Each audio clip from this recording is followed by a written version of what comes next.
أهلا بيكم في قناتنا وتلك كانت قصتي. لو عندكم أي مشكلة ومش لاقيين لها حل تقدروا تبعتوها لنا تحت في صندوق التعليقات أو على صفحتنا على فيسبوك، وإن شاء الله نلاقي لها حل. وما تنسوش تعملوا لايك وسبسكرايب علشان قناتنا تكبر بيكم. ومعانا مشكلتنا النهاردة. أنا ولاء، عندي 51 سنة، اتربيت في حي شعبي في القاهرة.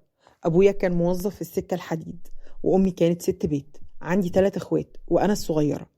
اتربيت على الجدعنة والشهامة وإني أرضى بقليلي مهما كان.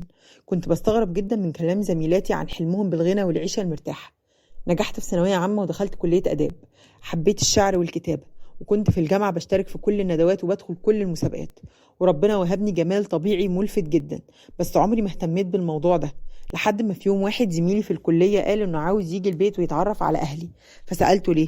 قال لي إن والده بيشتغل في وظيفة مهمة بجهة سيادية ومن عيلة كبيرة، وإن والده عنده عمارة، وإن هو عاوز يرتبط بيا. أنا قلت له إني مش بفكر أتجوز وناوي أكمل الدكتوراه. لقيته مشي ورايا وأنا راجعة البيت وعرف مكان بيتي، وجاه هو وأبوه. أهلي انبهروا بيه جدا وبمستوى عيلته، وأمي وأبويا وافقوا على الخطوبة، وأنا كنت أصلا رافضة. فأمي قالت لي ما تتبطريش على النعمة، والشكل مش كل حاجة، والحب هيجي بعد الجواز. وبالفعل اتجوزنا خلال شهر واحد بس. وزميلاتي بدأوا يتريقوا عليه وعلى شكله لأنه أسمر وقصير، إنما أنا جميلة وطويلة وبيضة. حاولت أتجاهل كلامهم وقلت مع الوقت أكيد هحبه. نسيت أقول إني اتجوزته في شقة قديمة إيجار قديم، كانت بتاع والده قبل ما يبني العمارة، ومرضيش يسيبها لصاحبها. للأسف ما حسيتش بطعم السعادة من أول دقيقة. حسيت إني مش طايقة جوزي. مصاريف البيت أبوه كان بيديها لنا اليوم بيومه، وكان مبلغ قليل جدا. واكتشفت إن جوزي عنده صرع ومخبيين عليا. ولما جات له أول نوبة اتصلت بأهله عشان يجوا يودوه المستشفى أو ينقذوه، لأني اتخضيت ومعرفتش فيه إيه. لقيت أبوه اللي رد عليا وقال لي تعملي كذا كذا علشان يفوق، وتديه دواء كذا في المواعيد دي. وجالي ابويا واخويا يزوروني بعد الجواز بشهر. قلت لهم منكم لله على الوقعه دي، انتوا اتجاهلتوا مشاعري وغرتكم المظاهر. وقلت لهم ان ما طلقنيش انا هخلعه. فابويا رفض وقال لي مستحيل طبعا، وانسي اللي بتفكري فيه ده.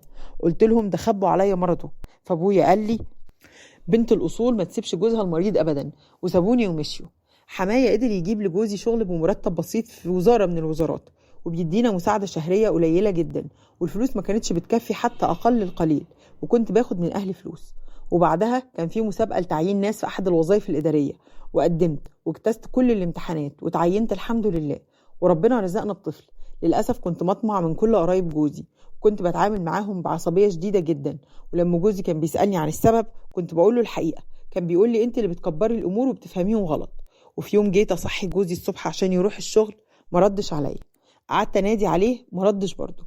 صرخت وقعدت اقول الحقوني. جه الجيران بسرعه واتصلوا بالاسعاف، والمسعف اول ما شافه قال لي البقاء لله.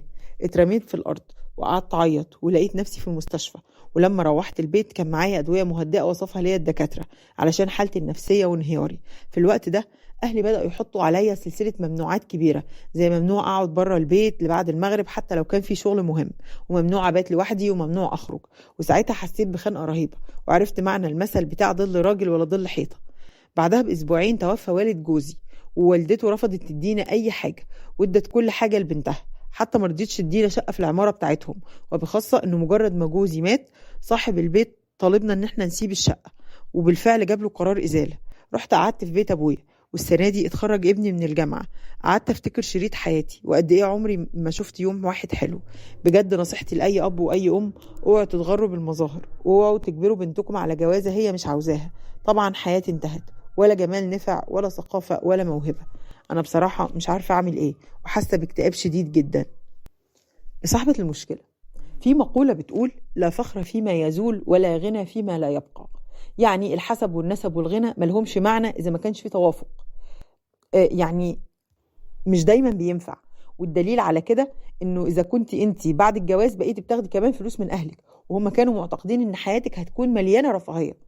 دلوقتي بتحضرني قصه كده وردت في الاثر عن سيدنا داود عليه السلام، ان هو بينما هو كان يسيح في الجبال مر على غار، فوجد فيه رجل عظيم الخلقه من بني ادم قد مات، وعند راسه حجر مكتوب فيه بالنقش: انا دويسيم الملك، ملكت 1000 عام، وفتحت 1000 مدينة، وهزمت 1000 جيش، وتزوجت 1000 من بنات الملوك، ثم صرت إلى ما ترى، فصار التراب فراشي والحجارة وسادتي، فمن رآني فلا تغره الدنيا.